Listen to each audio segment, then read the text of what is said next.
Amable televidente, arrancó la semana y arrancó el Telematutino 11, como siempre agradecido del Señor que nos presta la salud y la vida para estar con ese público tan inteligente. Buenos días a todos, buenos días Jacqueline Morel. Hola Ramón, buenos días República Dominicana, comienza la semana, comienza el mes de julio y comienza Telematutino 11, lunes 1 de julio 2024 y aquí estamos, nubladito en el distrito. Todo el mundo con las orejitas bien atentas de lo que puede pasar en términos del clima. Como siempre vamos a comentar la actualidad.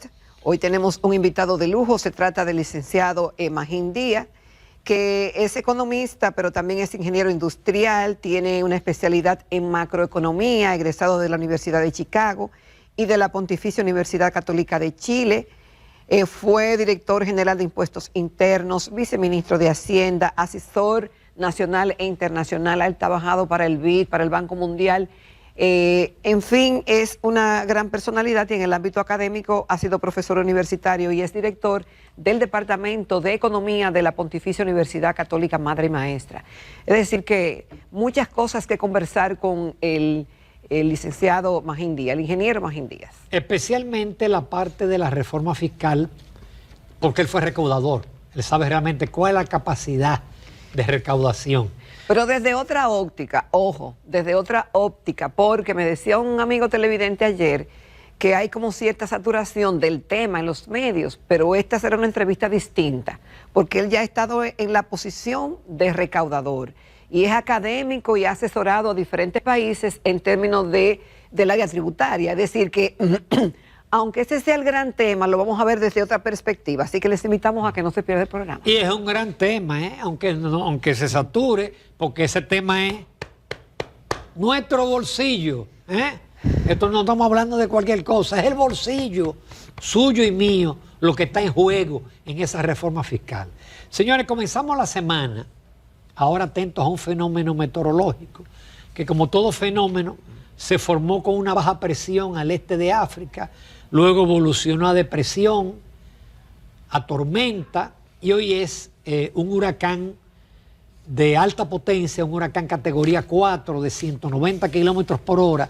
Pero como el Señor es bondadoso con este país, afortunadamente el fenómeno se fue inclinando. Y los modelos meteorológicos, no el anterior, los modelos meteorológicos apuntan que el ojo del huracán va a pasar muy al sur de nuestra isla. Le va a tocar a Yucatán, le va a tocar a parte de Centroamérica. Obviamente aquí nos va a tocar lluvia porque el fenómeno nuboso, y esa sí es la segunda imagen.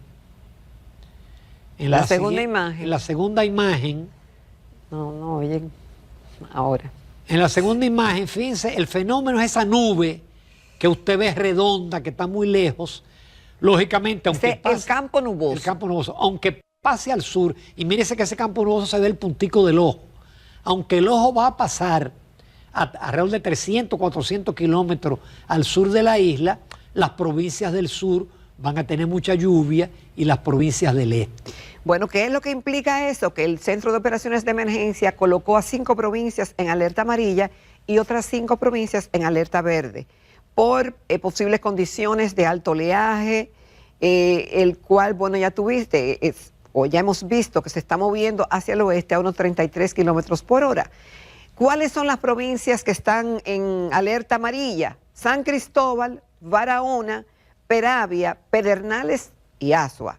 Mientras que en alerta verde están el Distrito Nacional, el Gran Santo Domingo, La Romana, La Altagracia y San Pedro de Macorís. Entonces, en el lapso de 72 horas, entiéndase de hoy lunes al miércoles, se podrían sentir lluvias, vientos con fuerza y puede ser que hayan oleaje de manera anormal. Entonces, ¿qué es lo que se requiere? Es correcto que el presidente de la República y todo el equipo que tiene que ver con estos temas se reunieran el día de ayer domingo, esa convocatoria quizá de emergencia, debido a los modelos meteorológicos de las 6 de la mañana del día de ayer.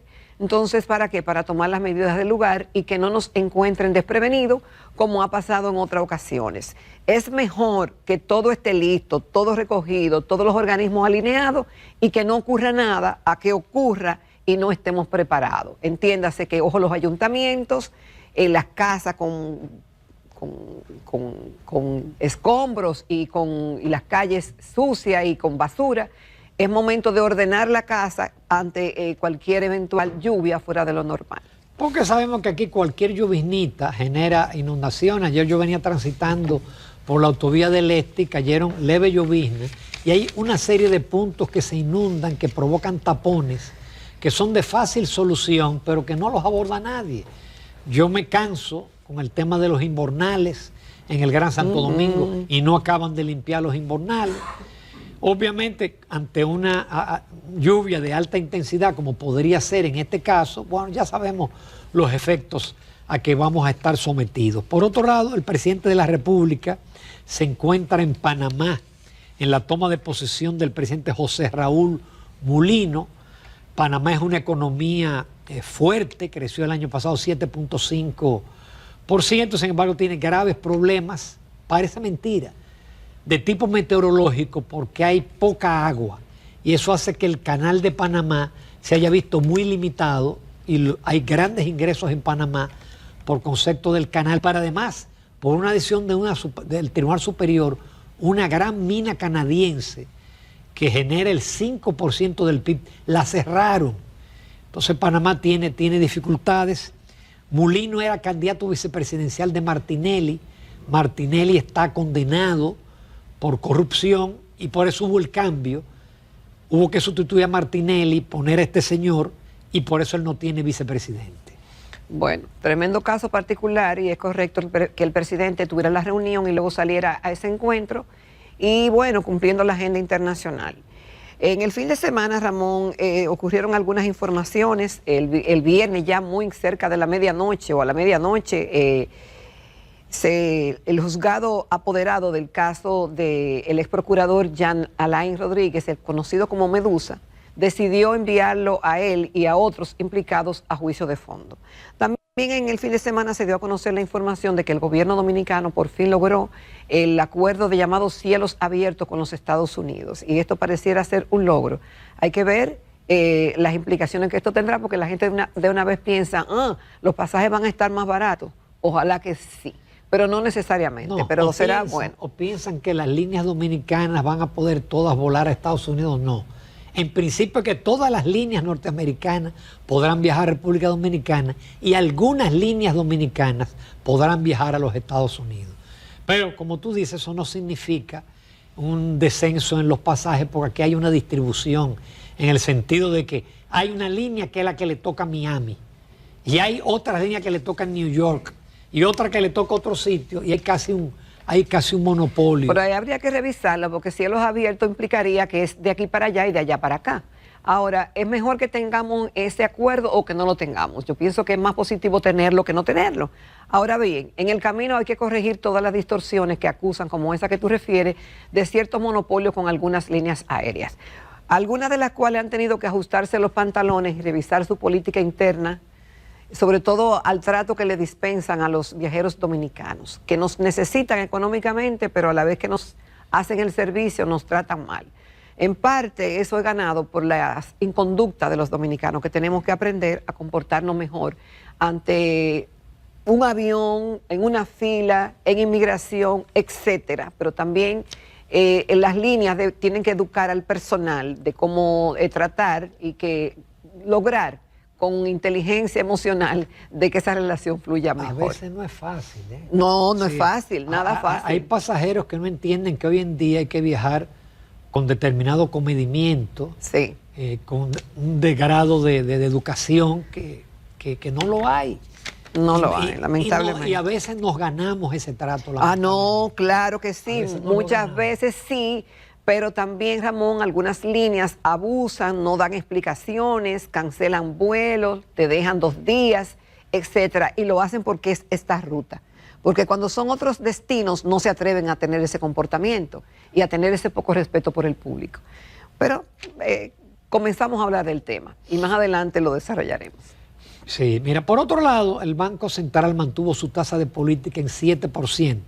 Y la saco a colación porque hay un Twitter interesante del doctor Mike Card. El doctor Mike Card en la pandemia fue 2 veces invitado en este programa. Él fue un funcionario del Fondo Monetario durante muchos años, reside en la República Dominicana en el este y lo entrevistamos por la vía remota. Él tiene un interesante gráfico donde se ve horizontal la tasa de política y sin embargo la tasa interbancaria, que es la tasa a la cual se prestan los bancos, está subiendo. Es decir, hay un fenómeno de alza de tasas. La tasa activa, que es la tasa a la cual prestan los bancos al público, era 12.3% en junio del año pasado, hoy ronda el 15.40%. La tasa pasiva, que era la que le pagan los bancos a los depositantes, también ha subido, aunque no en esa magnitud. Y la tasa interbancaria, que son los préstamos de entre 1 y 7 días que se hacen los bancos entre sí, anda por el orden entre 13 y 14%. Este señor explicaba cómo no va en línea la tasa de política monetaria con las tasas imperantes que están en alza, y eso no es bueno. Ahora, eso dice este señor, pero el Banco Central da la información de que en su reunión de política monetaria correspondiente al mes de junio ha decidido mantener la tasa en 7%. También dice que la tasa de facilidad permanente de expansión de liquidez repos de un día permanecerá en 7.5 anual y la tasa de depósitos remunerados overnight continuará en 5.5. La institución dice en una nota enviada a los medios que esta medida se tomó en consideración por diferentes factores. La evolución reciente del entorno internacional, particularmente las expectativas de las tasas de interés en Estados Unidos de América, que se mantendrían elevadas por un tiempo mayor al previsto.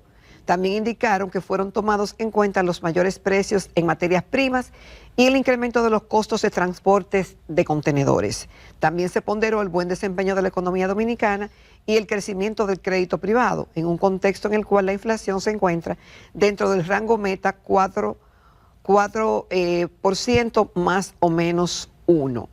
Entonces sostuvo que la inflación interanual del país ha disminuido significativamente, colocándose en 3.20 en mayo del 2024, en el rango límite inferior de la meta.